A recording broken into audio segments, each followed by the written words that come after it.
Israel estava no deserto. Agora preste atenção, um negócio interessante. Quando eles estavam no deserto, eles cometeram coisas que os aprisionaram e impediram eles de avançar e chegar na terra prometida, ok? Impediu. Agora preste atenção, o que eles fizeram no deserto, eles não praticaram somente no deserto. Eles começaram a fazer onde? Quando eles eram escravos. E eles apenas repetiram o padrão quando eles tinham saído do Egito. Deixa eu falar algo para você, tem muita coisa que te impede de chegar na terra prometida. Não é que você começou a fazer agora, é algo que você venha ao longo dos anos te aprisionando. O padrão te aprisiona de viver o melhor de Deus. Agora perceba uma coisa interessante, libertação não é você sair de algo somente. Eu estou livre, fui liberto porque eu saí de algo. Deixa eu te falar uma coisa, libertação não é você sair de algo. Israel saiu da terra do Egito. Libertação não é você sair de algo, é você entrar em algo novo. Eles só foram libertos quando eles se tornaram parte da terra prometida. O que eu quero dizer para você é o seguinte, Deus não quer simplesmente que você deixe de ser ganancioso. Deus quer que você se torne generoso. Ok? Ou seja, não, eu não sou mais ganancioso, graças a Deus. Pastor, eu me sinto até mais espiritual. Não! Deus, Ele quer que você deixe de ser ganancioso e se torne generoso. Deus não quer apenas que você deixe a perversão de lado. Deus quer que você se torne puro. Tem alguém comigo aqui?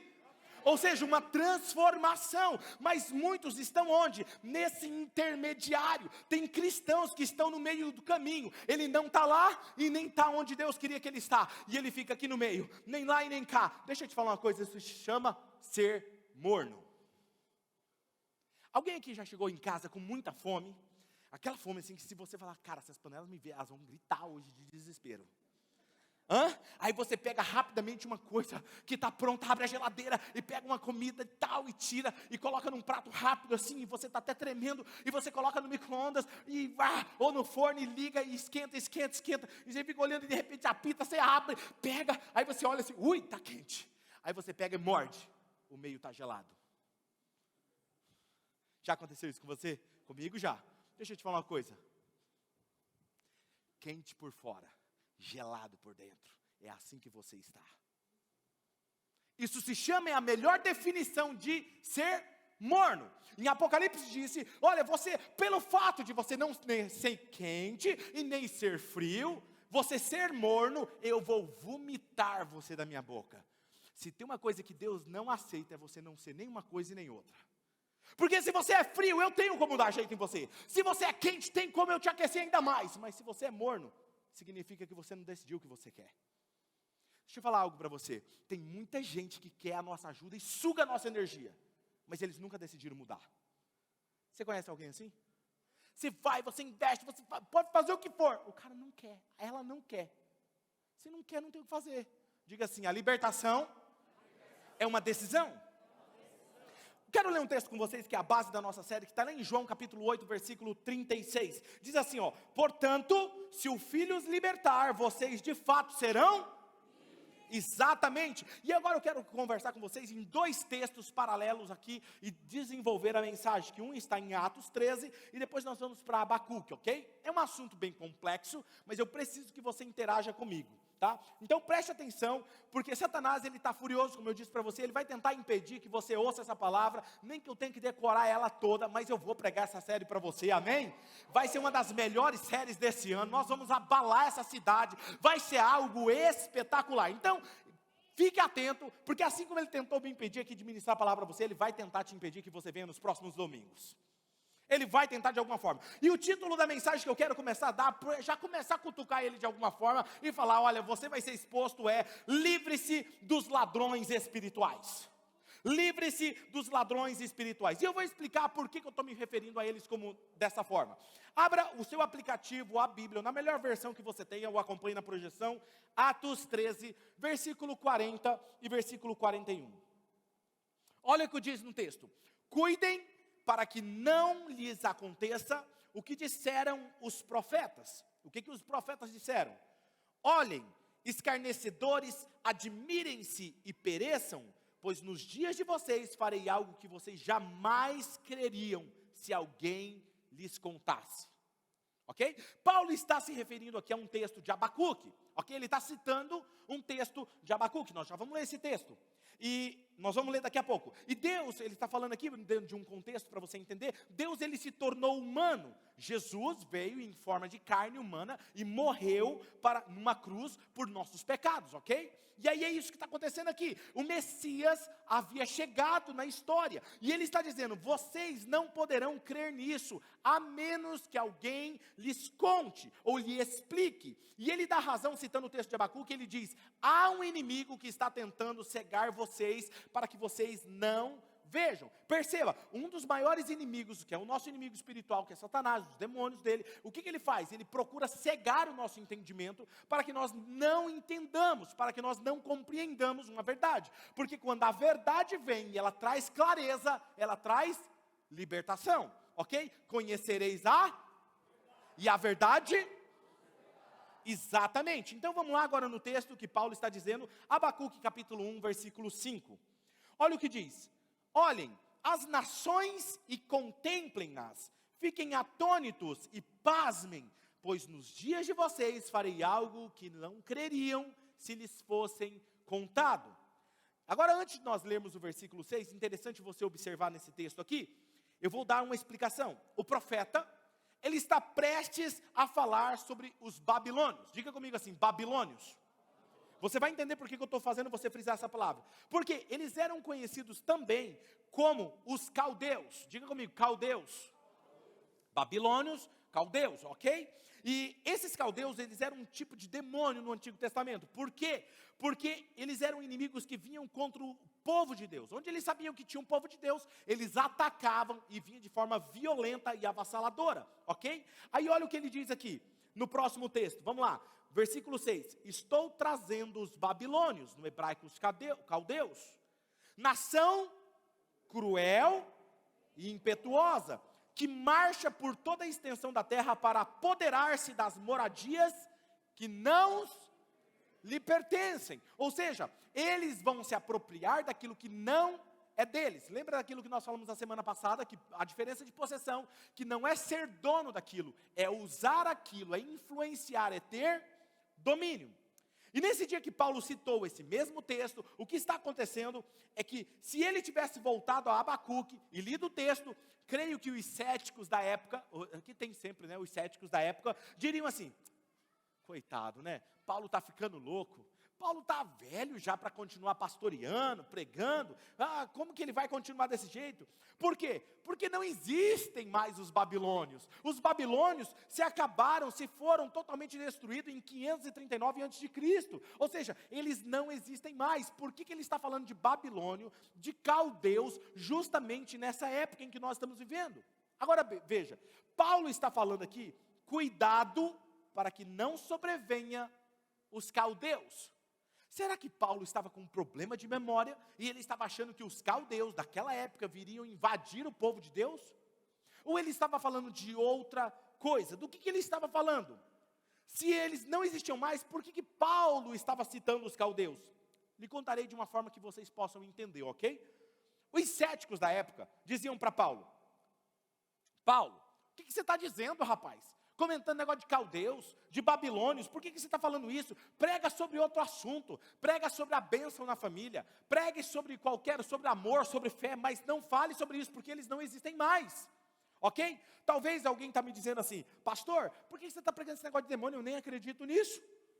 Eu não dou muita vazão para isso, viu, pastor? Não gosto desse assunto, eu não gosto. Assim como os céticos daquela época falaram, talvez não acreditem, mas deixa eu te falar algo, eles existem e são reais, ok? Ele veio para matar.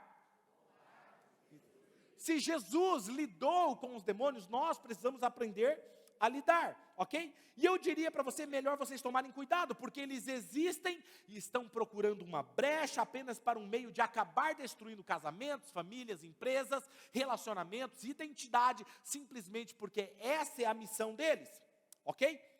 Os caldeus, eles representavam espíritos demoníacos. E é o que está acontecendo aqui, Paulo está explicando. Eu quero mostrar algumas coisas sobre eles para vocês. A primeira coisa que eu quero falar para vocês é que eles são ladrões espirituais. Se você está anotando, anote isso. Eles são ladrões espirituais. E o que um ladrão faz? rouba, destrói, não é verdade? Mata. Essa é a missão dele, ok? Abacuque 1,6, olha, eu vou repetir a parte final. Para apoderar-se de moradias que não lhes pertencem. Essa é a missão dele. E eles são ladrões espirituais. Nós precisamos entender que Satanás veio para matar, roubar e destruir. Quando Deus se refere a Satanás, não quer dizer que ele está falando que é o chefe do inferno, que é Lúcifer, ok? Não está falando, porque eles, na verdade, ele tem vários, e ele não é onipresente. O que é onipresente? Está em todos os lugares, ok? É diferente, então precisa entender isso aqui. Quando Jesus foi tentado, por exemplo, por Satanás lá no deserto, os 40 dias, é o próprio cujo, o cramunhão, o sujo, o Lúcifer, aquele, entendeu? Que ninguém gosta, tem uns que não gostam nem de citar o nome dele. Então, é aquele lá. Aquele quem? Não, aquele pastor, está me atentando, né? Então veja, o que acontece aqui é que Jesus estava sendo tentado pelo próprio Lúcifer. E algo me chama a atenção no seguinte, que Jesus disse dessa forma: havia uma mulher que tinha um espírito de enfermidade, ou seja, Satanás, ele tinha essa mulher presa a uma enfermidade por um demônio. Preste atenção, o próprio Jesus falando isso. Lucas capítulo 13, versículo 10 ao 12. Certo sábado, Jesus estava ensinando numa das sinagogas, e ali estava o quê? Uma mulher que tinha o quê, gente? Me ajuda. Interessante que a igreja não consegue ler, né? Vamos repreender isso em nome de Jesus, vamos lá? Vamos ler isso aqui. O que ela tinha? Um espírito que a mantinha. Olha só. Há 18 anos, essa mulher estava sofrendo, ela andava curvada, de forma alguma ela poderia endireitar-se. Ao vê-la, Jesus chamou ela à frente e lhe disse: mulher, você está livre desta doença.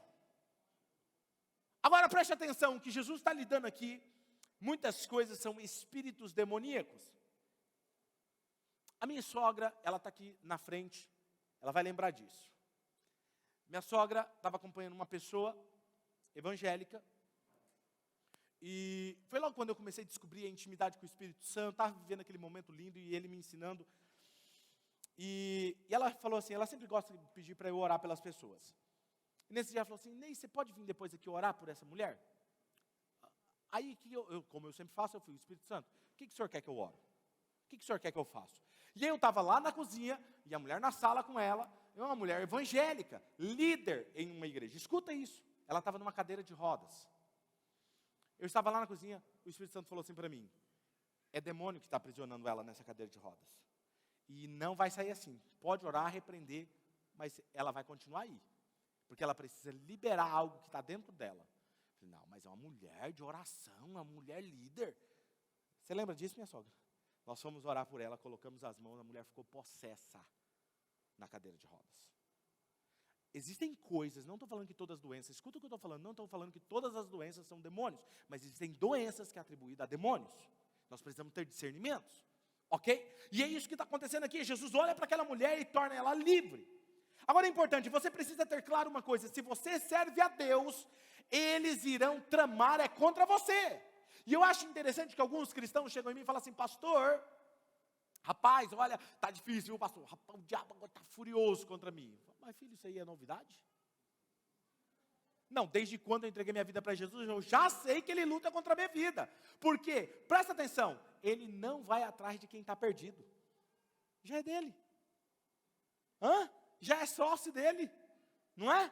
Ou seja, de quem que ele vai atrás? De você.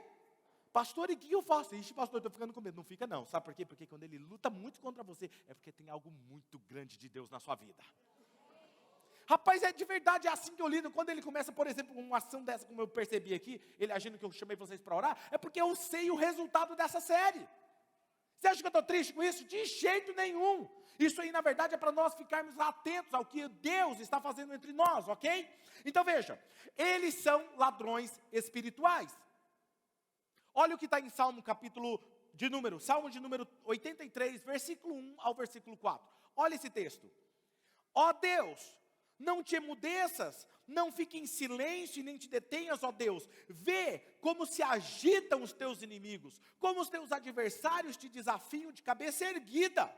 com astúcia, eles conspiram contra o seu povo, tramam contra aqueles que são teu tesouro. Eles dizem: venham, vamos destruí-los como nação, para que o nome de Israel não seja lembrado.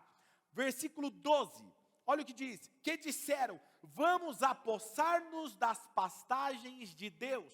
Isso é o que os inimigos, está falando aqui de demônios, que iriam destruir o povo de Deus.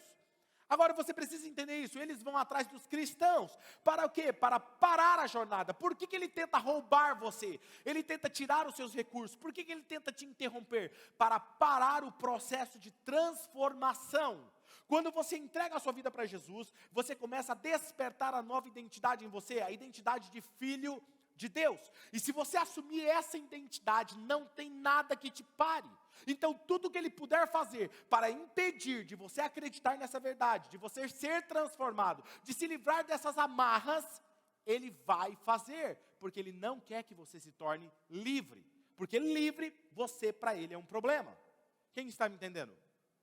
Ok? E é isso que você precisa entender. E aqui ele está falando exatamente isso. Ele não quer que você avance, que você não conte a sua história, que você não compartilhe o evangelho. Quer ver, uma das coisas que o inimigo às vezes impede é você colocando vergonha em você de compartilhar o evangelho com outra pessoa. Por exemplo, tem gente que tem facilidade de convidar e falar do que Jesus está fazendo na vida dela, mas tem outras pessoas que ela trava, ela até quer, e aí ela vai contar sobre Jesus para alguém, e ela fica: mas o que vão fazer?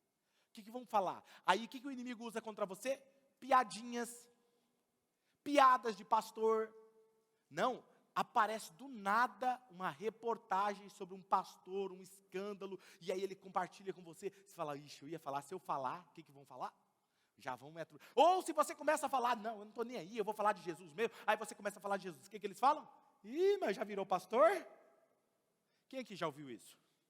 Isso aí. Aí você parou de pregar? Quem parou de pregar?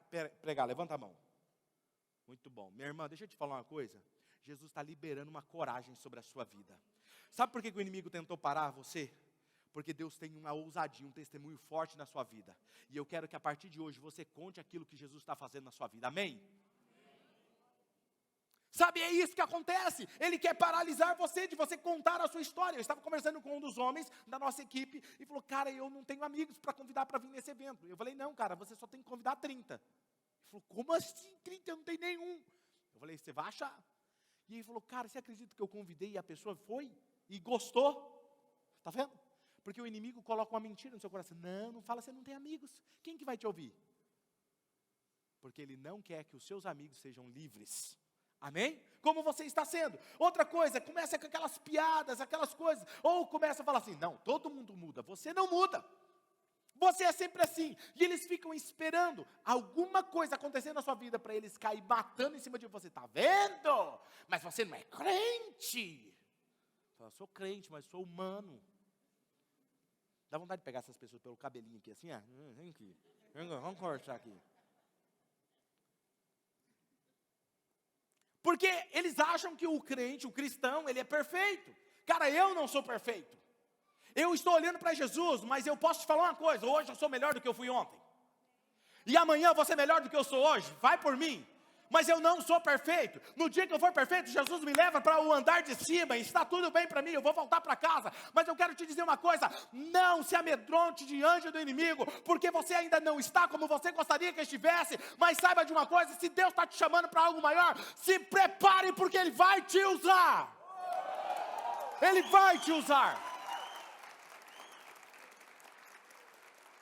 Ele usa uma arma chamada de vergonha.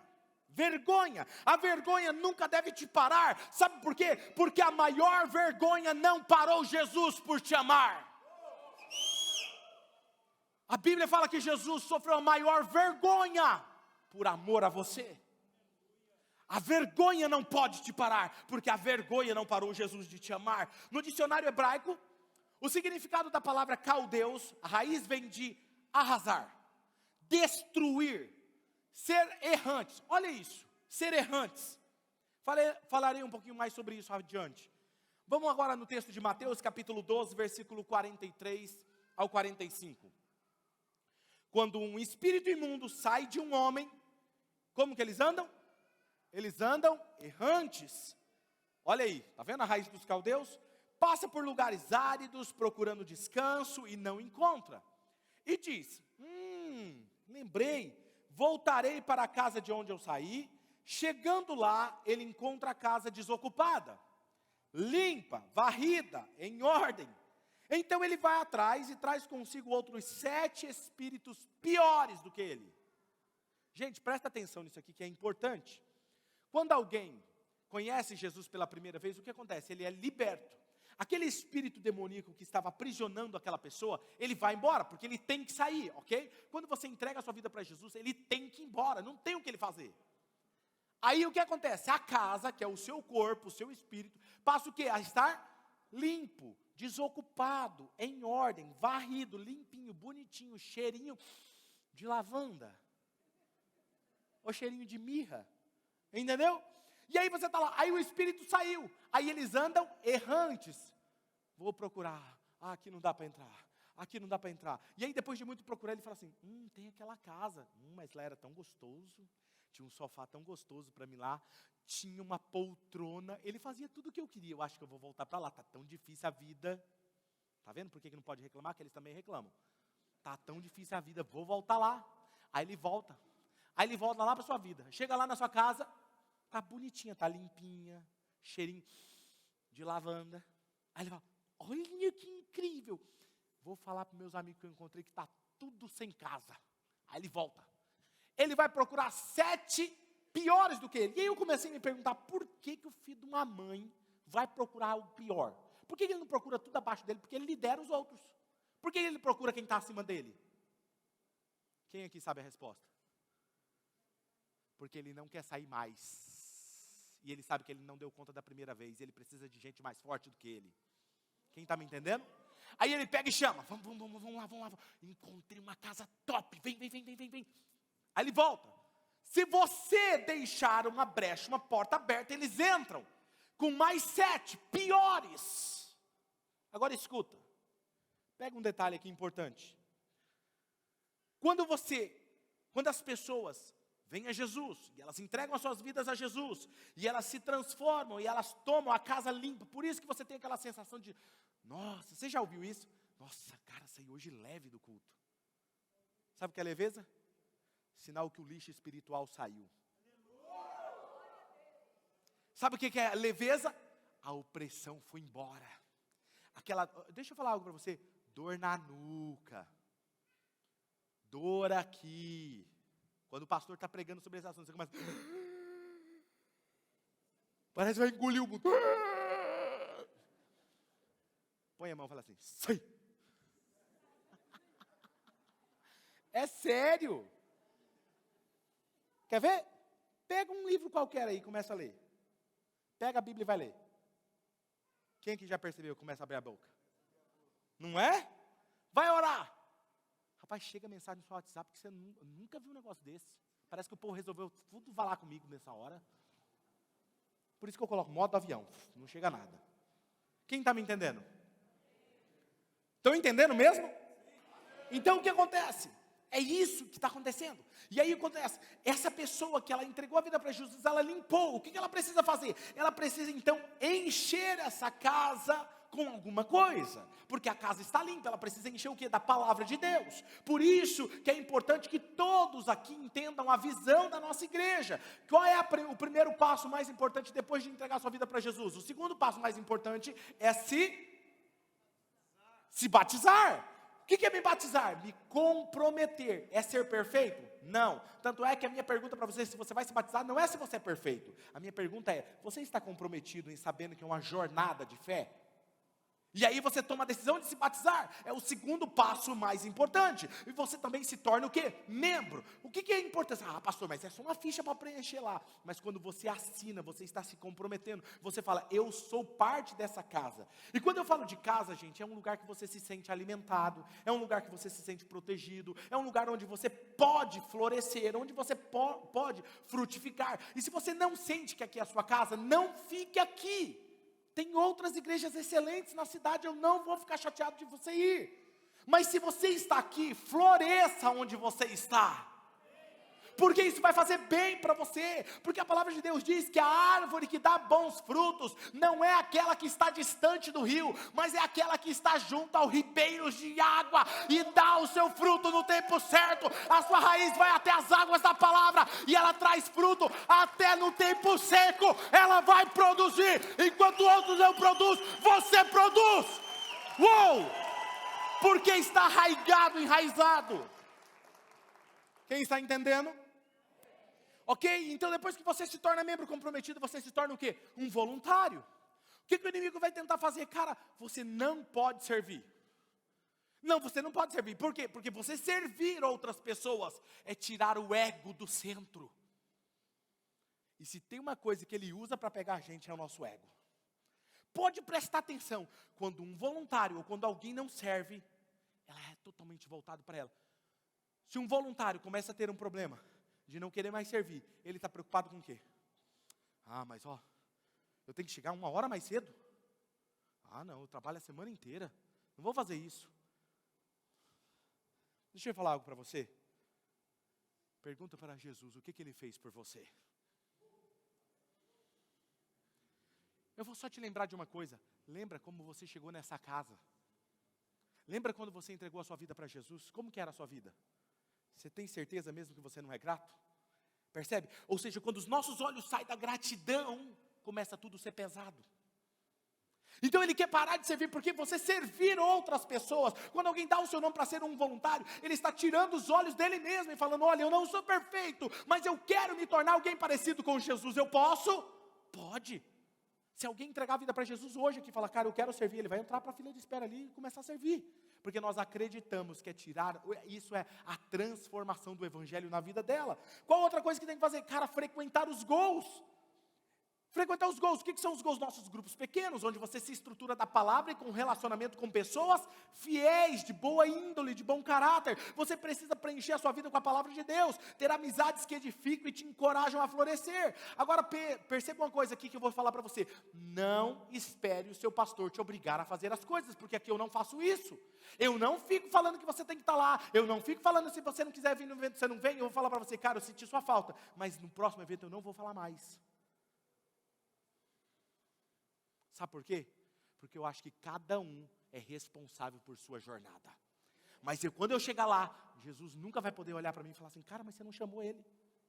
Não. Eu fiz o meu papel. O meu papel eu vou fazer. A minha pergunta para você é, você está fazendo o seu papel? Tem alguém comigo aqui hoje? Então perceba, não pense que nós vamos fazer isso porque nós não vamos fazer. Quantas pessoas nós não conhecemos, por exemplo, que foram salvos? Quem aqui? Vou fazer uma pergunta sincera. Não cita nomes, ok, por favor. Não cutuca alguém e fala, lembra de fulano. Não faça isso, em nome de Jesus. Faça cara de paisagem, só levanta a mão. Tá? Aquela carinha assim. Então, vamos lá. Quem aqui já conheceu alguém que entregou a sua vida para Jesus? Foi uma bênção. Você olha e você fala, caraca, velho, olha a transformação da vida dessa pessoa, que incrível. Aí, de repente, largou tudo. Aí, o segundo estado dele ficou pior que o primeiro. Levanta a mão. O que aconteceu lá? Os 7 piores voltaram. Se tinha 7, voltou mais. Eu nem sei fazer a conta aqui agora. Hã? Exato, filho. Coisa feia. Por que nós estamos numa guerra espiritual? E você precisa entender, eles não estão brincando de ser demônios, enquanto alguns estão brincando de ser cristãos. Deus pode destruí-los, mas pastor, Deus pode destruí-los. Verdade. Vai chegar o momento certo de Deus fazer isso. Mas por que ele não faz? Olha só, no Antigo Testamento tinha um propósito. Deus usava aquilo para ensinar o seu povo a clamar por Ele. Nós acreditamos que nós não precisamos de Deus, até que nós estejamos em problemas. A maioria de nós procura Deus quando as coisas estão dando errado. A maioria. Dificilmente alguém chega assim e fala assim, pastor, vim aqui, recebi um convite, minha vida está indo tão bem, meu casamento está na melhor fase, minha vida financeira está incrível, minha saúde está intacta, estou vivendo o melhor dos meus dias e por isso eu vim aqui agradecer a Jesus. É de se contar em uma mão. A maioria chega arrebentado. Sabe por quê? Porque é do ser humano. Eu não estou querendo que você se sinta culpado. Eu procurei Jesus quando também estava arrebentado. É do ser humano. Então perceba, quando nós não obedecemos a Deus, e tudo vai bem, pastor, eu não estou obedecendo, mas tudo vai bem. Não quer dizer que você não esteja correndo perigo. Pastor, mas eu sempre fiz isso, e nunca teve consequência. Escuta, vamos imaginar que você fala assim para mim. Vou usar o raciocínio lógico aqui, ok? Você me ajuda. Pastor, eu sempre vou no centro da cidade, paro em qualquer lugar da cidade, eu não pago seguro, porque eu acredito no Deus que eu sirvo, e eu não fecho o carro, eu simplesmente deixo a chave lá no contato, e nunca ninguém roubou meu carro. Faz quanto tempo você faz isso? Pastor, faz 2 anos que eu faço isso. Sério? 2 anos. O fato de nunca ter acontecido nada com ele, significa que ele não está correndo perigo? Mais dias ou menos dias, alguém passa e vê a chave no contato. Nossa, mas essa está fácil, hein? Olha aqui. Entra e sai. Depois fala, mas pastor, por que isso aconteceu? Quem está me entendendo? Mas eu sempre fiz aquilo e nunca aconteceu. Essa é a frase chave para tentar pegar os pastores. Mas você não pega seu pastor. Fala, eu falo assim, continua. Está tudo bem. É questão de tempo. É questão de tempo, é princípio, é lógica, é lei espiritual. Eu vou mostrar para vocês o que eles roubam quando eles atacam o povo de Deus. Daniel capítulo 1, versículo 1 e 2. Agora a coisa começa a ficar forte. Vamos lá, Daniel 1, capítulo 1, versículo 1 e 2. Diz assim, ó. No 3º ano do reinado de Joaquim, rei de Judá, Nabucodonosor, rei da Babilônia, lembra dos babilônios, caldeus, veio a Jerusalém e a sitiou. O que é sitiar? É fechar cerco em volta da cidade. Ninguém sai, nem para plantar, nem para buscar água, ninguém faz nada. Tanto o exército que está aqui sitiando não come só as suas reservas, não sai para que eles não vençam a batalha, então ganha quem tem mais tempo de resiliência. Escute isso. Tempo de resiliência, anote isso, tempo de resiliência. Então quem está dentro da cidade não sai, então a cidade está sitiada, olha isso. E o Senhor entregou Jeoaquim, o rei de Judá, nas mãos, e também alguns dos utensílios do Senhor, utensílios do templo de Deus. Ele levou e os utensílios para o templo do seu Deus, para a terra de Sinear, e os colocou na casa do tesouro do seu Deus. O que esse caldeu fez? Ele sitiou, e quando eles baixaram a guarda, eles entraram no templo de Yahvé, no templo de Deus, do Deus verdadeiro, tirou todos os utensílios de tesouros, de ouro, de prata do templo, arrancou e levou e colocou no templo do Deus falso, que era um demônio, dos caldeus. Escute isso. Próximo versículo, 3 e o 4. Então o rei ordenou que Aspenaz, o chefe dos oficiais da sua corte, trouxesse alguns dos israelitas da família real e da nobreza. O que ele queria? Olha lá, vamos ler essa parte aqui. 1, 2, 3. Jovens.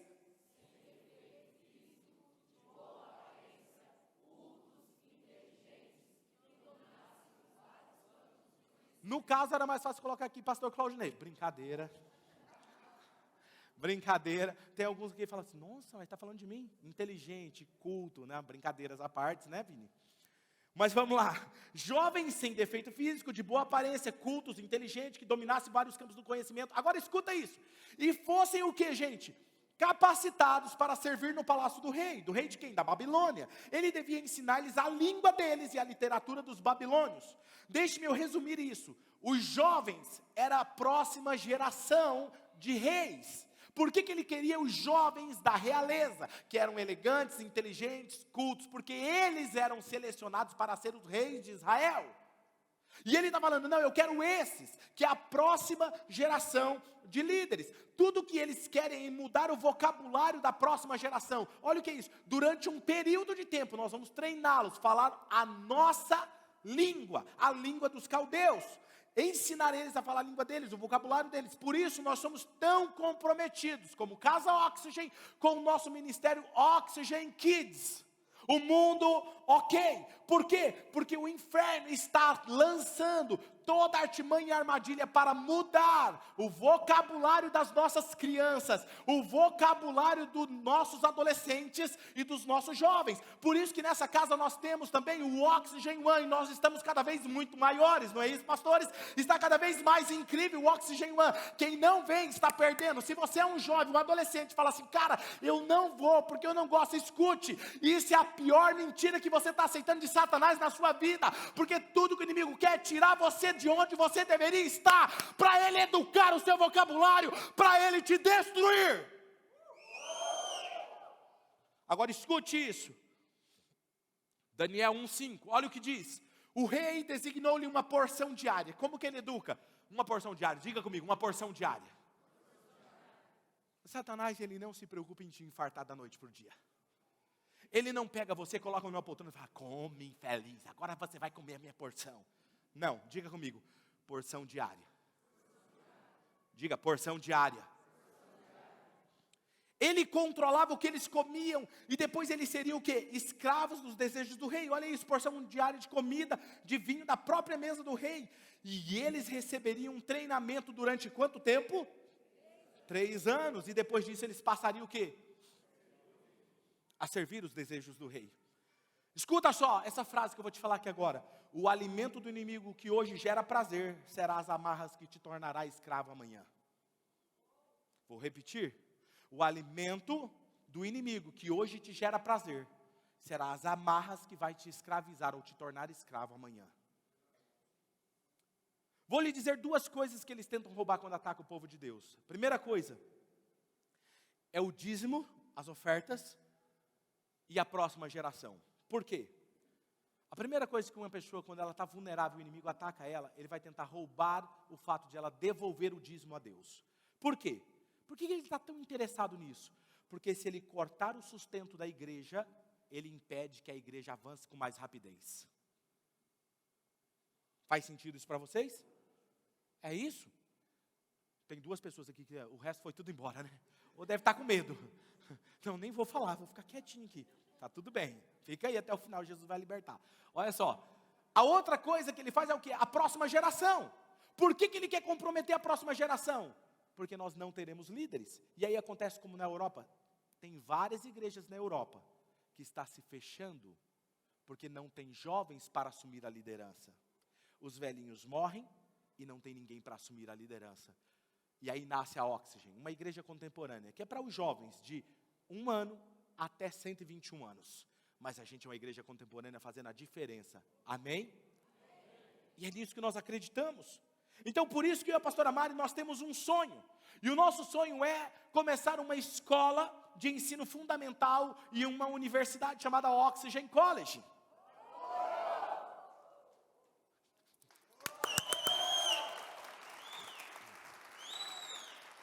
Segura até o aniversário da igreja. Tem uma notícia boa para vocês até o aniversário da igreja. Nós estamos prestes a começar, está mais rápido do que você imagina.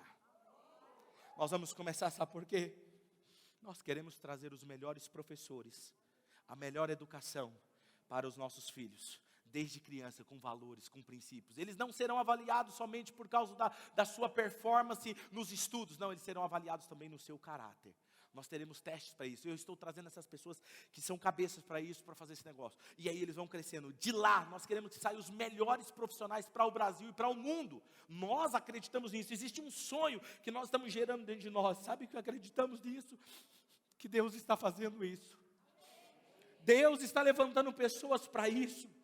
Não ache que é normal. Não ache que é normal as nossas crianças estarem dançando danças sensuais nas redes sociais. Não ache que isso é normal. Que bonitinha. E compartilhe o vídeo.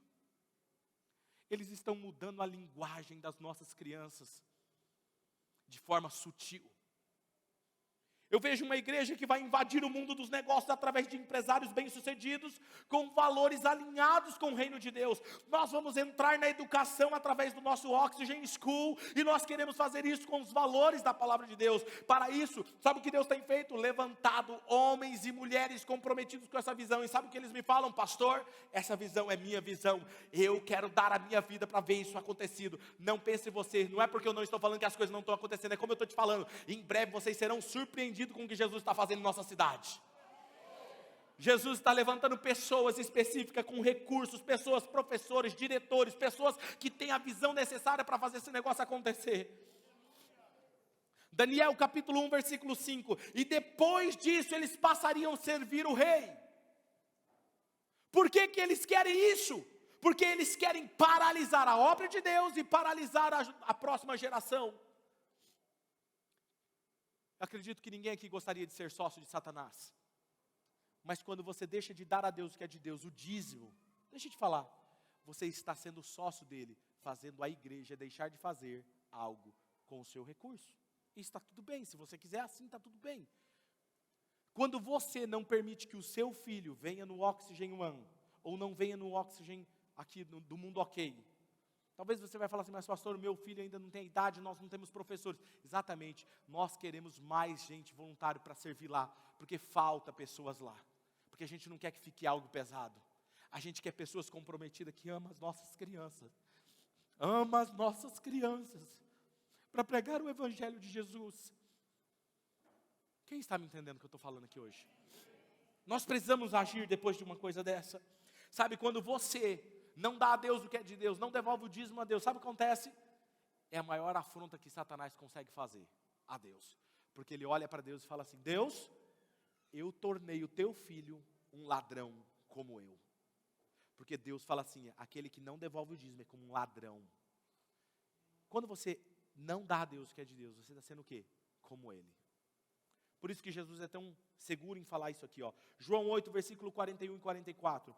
Vós fazeis as obras do vosso pai, responderam-lhes eles. Nós não somos bastardos, nós temos um pai que é Deus. Replicou-lhe Jesus. O que replicou? Enfatizou Jesus, ele voltou a falar a mesma coisa. Se Deus fosse o pai de vocês, vocês me amariam. Porque eu vim de Deus e eu estou aqui, pois eu não vim de mim mesmo, mas Ele me enviou. Porque vocês não compreendem a minha linguagem. Jesus está falando, vocês não entendem o que eu estou falando. É porque vocês não podem ouvir as minhas palavras. Aí olha o que Jesus fala. Vocês são filhos do diabo. E têm de vontade de cumprir os desejos do vosso pai. Ele era homicida desde o princípio e não permaneceu nele na verdade. Porque não há nele a verdade. Quando ele diz uma mentira, ele fala do que lhe é próprio, porque ele é mentiroso e pai da mentira. Ou seja, vocês são filhos dele, porque vocês se comportam como ele. É isso que Jesus está falando. Cara, isso é tão forte. Ou seja, quando o nosso coração não aceita uma palavra como essa, o que tem de errado com o nosso coração? Será que nós não temos um ladrão lá dentro, roubando, mudando a nossa identidade? Gálatas capítulo 6, versículo 6 ao 10 diz assim, o que está sendo instruído na palavra, você, partilhe todas as coisas boas com quem o instrui, não se deixe enganar, de Deus não se zomba, pois o que o homem semear, isso ele também colherá. Quem semeia para a sua carne, da carne colherá destruição, mas quem semeia para o Espírito, do Espírito colherá a vida eterna. E não nos cansemos de fazer o bem, pois no tempo próprio colheremos, se não desanimarmos, ou seja, manter resiliência, constância. Portanto, enquanto temos oportunidade, façamos o bem a todos, especialmente aos da família da fé. Eu não digo isso aqui para discutir um assunto sobre generosidade, até porque eu já preguei uma série sobre isso. Eu digo isso também não é para você se sentir mal com isso, não. É porque se você não dizima, se você não faz isso, você está deixando uma porta aberta para o inimigo. É uma das portas. Não importa quantas portas você feche na sua casa. Se você deixa um ponto cego, onde o devorador, que é um dos piores, tem acesso, ele vai entrar e vai destruir. Os demônios, eles são invasores. E você precisa entender isso. Segunda coisa que eu quero dizer, eles são implacáveis. Satanás, ele não tem um dia bonzinho. Sempre ele vai estar num dia implacável e sem misericórdia. Não tem um dia assim, ai, hoje eu estou bonzinho, não vou nem tentar ele. Não vou tentar, não. Então hoje eu estou meu dia yin yang. Estou bonzinho. Escuta, ele não tem um dia bonzinho. Abacuque 1, versículo 7 e 8. É uma nação que, gente, como que ele é? Apavorante, temível, que cria a sua própria justiça e promove a sua própria honra. Os seus cavalos são mais velozes que os leopardos, mais ferozes que os lobos no crepúsculo. A sua cavalaria vem de longe, seus cavalos vêm a galope, vêm voando como ave de rapina que mergulha para devorar. Detalhe, os demônios atacam à noite. Sabe uma das estratégias que ele usa? Eu vou te falar aqui. Ele tira o seu sono, te deixa inquieto, você não dorme direito, aí você acorda no outro dia, como? Cansado e irritado. Porta aberta. Por isso que ele te tira o sono. Aí ele tira o seu sono. Por quê? Porque ele não quer que você durma bem, porque ele sabe que ele vai te irritar durante o dia. Aí aquela pessoa que você ama vem e fala com você algo, pá! Você parece uma granada, estilhaça, todo mundo está perto de você, machuca. Estratégia do inimigo.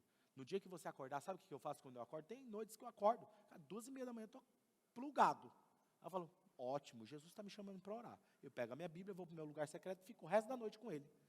Que brecha que o inimigo vai tentar encontrar comigo? Estou cheio da palavra. Estou com Jesus. Se ele usa uma armadilha para me cortar de estar com Jesus, eu passo mais tempo ainda com ele. Quem está me entendendo? Fique atento às estratégias dele. Atos capítulo 20, versículo 29. Sei que depois da minha partida, olha o que Paulo está... Gente, é interessante isso aqui. Sei que depois da minha partida, lobos ferozes penetrarão no meio de vocês e não pouparão o rebanho. Do que você acha que Paulo está falando aqui? Será que Paulo estava louco? Gente, o negócio é o seguinte, hoje é o domingo, estou cansado, não vou pregar mais aqui na Oxygen, e eu sinto no meu espírito que lobos vão entrar no meio de vocês, vai devorar vocês. Aí vocês levantam no outro dia, gente, onde tem armadilha de lobo aqui em Marília para a gente comprar? O pastor falou, a gente vai entrar lobo aqui na cidade. Você acha que era disso que ele estava falando? Não. Olha que interessante. Eu fiz uma pesquisa sobre os lobos.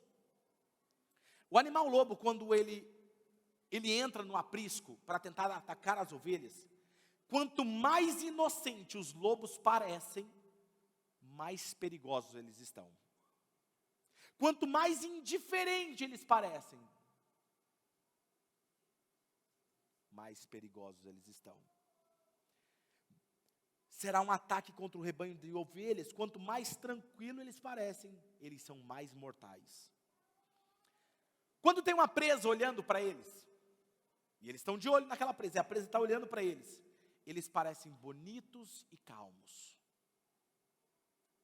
Na verdade, naquele momento, ele está estudando os movimentos da sua presa. Você sabia que os lobos, eles ficam procurando ovelhas dispersas do rebanho para eles atacarem? Eles não atacam todas. Eles uivam, escuta o que eles fazem, eles uivam. Quando ele está uivando, você fala, não, é bonitinho.